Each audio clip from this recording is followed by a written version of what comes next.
মসজিদের মাইকে কেন্দ্র দখলের ঘোষণা, ৩ জন গুলিবিদ্ধ। স্লোগানের চেয়ে রাস্তায় নামার জন্য তৈরি হতে হবে বললেন ডক্টর মোশাররফ। কালকিনিতে ব্যাপক সংঘর্ষ, বোমা বিস্ফোরণ, আহত ১০।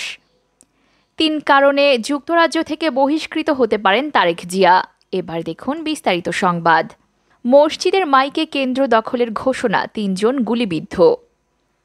কুমিল্লার মেঘনা উপজেলার মানিকারচর ইউনিয়নের আমিরাবাদ সরকারি প্রাথমিক বিদ্যালয় কেন্দ্রে ধাওয়া পাল্টা ধাওয়ার ঘটনা ঘটেছে। এ সময় ৩ জন গুলিবিদ্ধ হয়েছে।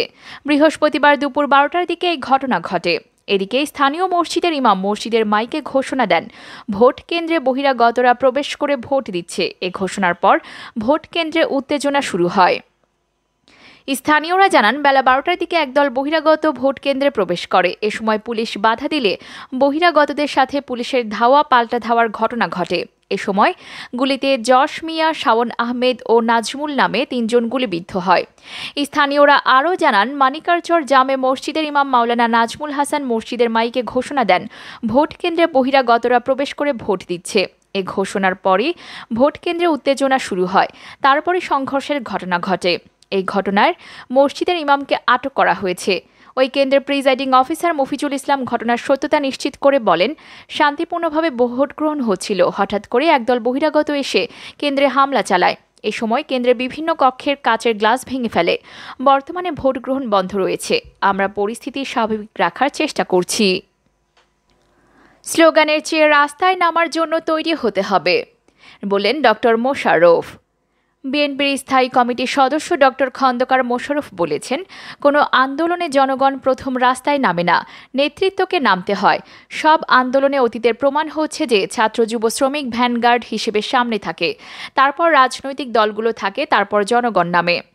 বুধবার ঢাকা রিপোর্টার্স ইউনিটের নজরুল হামিদ মিলনায়তনে স্বৈরাচারী বিরোধী আন্দোলনে শহীদ নূর হোসেনের ৩৪তম শাহাদাত বার্ষিকী উপলক্ষে আয়োজিত আলোচনা সভায় তিনি এসব কথা বলেন। ৯০-এর ডাকসু ও সর্বদলীয় ছাত্র ঐক্যের আয়োজন করে। ডক্টর খন্দকার মোশাররফ হোসেন বলেন, স্লোগানের চেয়ে রাস্তায় নামার জন্য আমাদের তৈরি হতে হবে। সরকার নিজেদের ভারে নিজেরা নুবজ। অতএব সামনের সময় বেশি দূরে নয়, যখন জনগণকে নিয়ে একটি ধাক্কা দেওয়া প্রয়োজন। সেই ধাক্কা দেওয়ার জন্য রাস্তায় নামার জন্য আমি সবাইকে প্রস্তুতি নেওয়ার আহ্বান জানাচ্ছি। তিনি বলেন, আগামী নির্বাচন হতে হবে নির্দলীয় নিরপেক্ষ সরকারের মাধ্যমে।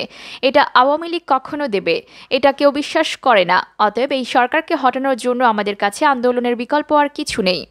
৯০-এর ডাকসুর ভিপি আমানুল্লাহ আমানের সভাপতিত্বে ও সাবেক ছাত্রনেতা ফজলুল হক মিলনের সঞ্চালনায় আলোচনা সভায় শামসুজ্জামান দুদু, হাবিবুর রহমান হাবিব, খায়রুল কবির খোকন, নাজিম উদ্দিন আলম, জহির উদ্দিন স্বপন, মোস্তাফিজুর রহমান বাবুল, খন্দকার লুৎফুর রহমান, আসাদুর রহমান খান আসাদ, সাইফুদ্দিন মনি, কামরুজ্জামান রতন, এবিএম মোশাররফ হোসেন, আজিজুল বারী হেলাল, আব্দুল কাদির ভুইয়া জুয়েল, হাবিবুর রশিদ হাবিব, শহীদুল ইসলাম বাবুল, আমিরুজ্জামান শিমুল, আকরামুল হাসান, ছাত্রদলের ইকবাল হোসেন শ্যামল প্রমুখ বক্তব্য দেন।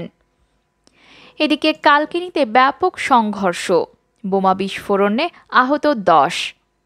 মাদারীপুরের কালকিনি উপজেলার সাহেবরামপুর ইউনিয়ন পরিষদের নির্বাচনে ৩ নং ওয়ার্ডের আন্ডারচর উচ্চ বিদ্যালয় কেন্দ্রে ২ চেয়ারম্যান প্রার্থীর সমর্থকদের মধ্যে সংঘর্ষের ঘটনা ঘটেছে। এতে উভয় পক্ষের শতাধিক বোমা বিস্ফোরণ, গোলাগুলি ও কেন্দ্র দখলের ঘটনা ঘটে। পরে সাময়িকভাবে ভোট গ্রহণ স্থগিত হয়ে যায়। পুলিশ ও স্থানীয়রা জানান, সকাল ১০টার দিকে সাহেবরামপুর ইউনিয়নের আন্ডারচর উচ্চ বিদ্যালয় কেন্দ্রের স্বতন্ত্র প্রার্থী মুরাদ সর্দার এবং আওয়ামী লীগের চেয়ারম্যান প্রার্থী কামরুল আহসান সেলিমের আসলে উত্তেজনার সৃষ্টি হয়। পরে দুই প্রার্থীর সমর্থকদের মধ্যে ধাওয়া পাল্টা ধাওয়া শুরু হয়। এক পর্যায়ে দুই পক্ষের লোকজন অন্তত শতাধিক বোমা বিস্ফোরণ করে ভোটারদের ছত্রভঙ্গ করে দেয়। পরে পুলিশ ও স্ট্রাইকিং ফোর্স, র্যাব ও বিজিবি এসে পরিস্থিতি নিয়ন্ত্রণে আনে। এ সময় সকাল ১০টা থেকে ভোট গ্রহণ সাময়িক স্থগিত করা হয়। পুলিশ পরিস্থিতি নিয়ন্ত্রণের জন্য অন্তত ২০ রাউন্ড ফাঁকা গুলি বর্ষণ করেন। এ ঘটনায় অন্তত ১০ জন আহত হয়েছে। জেলা নির্বাচন কর্মকর্তা মোহাম্মদ মনিরুজ্জামান বলেন, ২ চেয়ারম্যান প্রার্থীর সমর্থকদের মধ্যে সংঘর্ষের ঘটনায় সাময়িক ভোট গ্রহণ স্থগিত করা হয়। পরে বিবেচনা করে ভোট নেওয়া হবে। সাহেবরাপুর ছাড়াও আরও ১২টি ইউনিয়নে ভোট গ্রহণ চলছে। এদিকে যে ৩ কারণে যুক্তরাজ্য থেকে বহিষ্কৃত হতে পারেন তারেক জিয়া। বাংলাদেশ সরকার আনুষ্ঠানিকভাবে তারেক জিয়াকে বাংলাদেশের ফেরত পাঠানোর জন্য আবেদন জানিয়েছেন। বাংলাদেশের প্রধানমন্ত্রী COP26 সম্মেলনে স্কটল্যান্ডের রাজধানীতে ব্রিটিশ প্রধানমন্ত্রী বরিস জনসনের সঙ্গে একান্ত সাক্ষাৎ করেন। এই সাক্ষাৎকারে অন্যান্য বিষয়ের সঙ্গে বাংলাদেশের দণ্ডিত অপরাধীদের লন্ডনে অবস্থানের বিষয়টি নিয়ে আলোচনা করা হয়। বাংলাদেশের প্রধানমন্ত্রী যারা সুনির্দিষ্ট অপরাধে দণ্ডিত হয়েছেন তাদেরকে বাংলাদেশে ফেরত পাঠানোর জন্য অনুরোধ করেন। ব্রিটিশ প্রধানমন্ত্রী ব্যাপারটি সক্রিয় বিবেচনা করা হবে বলে আশ্বাস দেন এবং তিনি এ ব্যাপারে আনুষ্ঠানিক আবেদন করার জন্য অনুরোধ জানান। পরে যুক্তরাজ্যে অবস্থিত বাংলাদেশ দূতাবাস ব্রিটিশ পররাষ্ট্র মন্ত্রণালয়ের কাছে তারেক জিয়া সহ 5 জনকে বাংলাদেশে ফেরত পাঠানোর আবেদন করেছে। আবেদনটি এখন সেখানকার পররাষ্ট্র মন্ত্রণালয় তাদের স্বরাষ্ট্র মন্ত্রণালয়ে পাঠিয়েছে। এই আবেদনটি এখন হোমল্যান্ড সিকিউরিটির বিবেচনা করবে। 3টি কারণে ব্রিটেন থেকে বহিষ্কৃত হতে পারেন তারেক জিয়া। এই 3টি কারণের যে কোনো একটি কারণ যদি প্রমাণিত হয় তাহলে বাংলাদেশের আবেদনটি গৃহীত হবে বলে জানা গেছে। যে 3টি কারণে একজন রাজনৈতিক আশ্রয়দানকারী ব্যক্তিকে ব্রিটেন থেকে বের করে দেওয়া হতে পারে তার মধ্যে রয়েছে: 1. তিনি যদি সরাসরি সন্ত্রাসী বা মৌলবাদী শক্তির সঙ্গে সম্পৃক্ত থাকেন।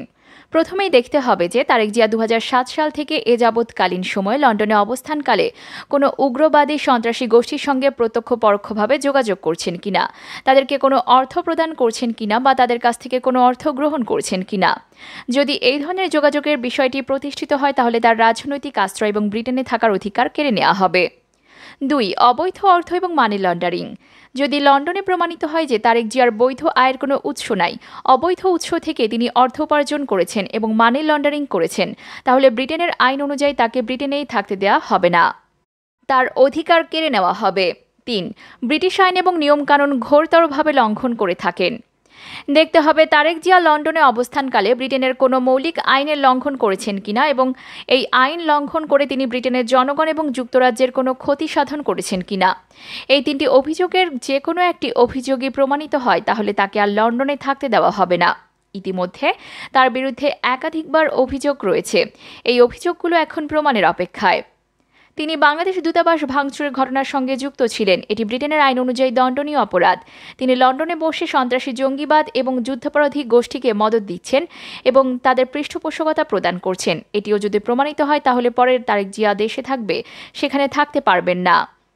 তার সঙ্গে সদ্য ব্রিটেনে প্রবেশ করতে না দেওয়া বিতর্কিত ওয়াজ বক্তা আজহারীর সঙ্গে সম্পৃক্ততা খুঁজে দেখা হচ্ছে। যদি আজহারীর সাথে তার কোনো রকম সখ্যতা পাওয়া যায় তাহলে তাকে যুক্তরাজ্যে থাকতে দেওয়া হবে না।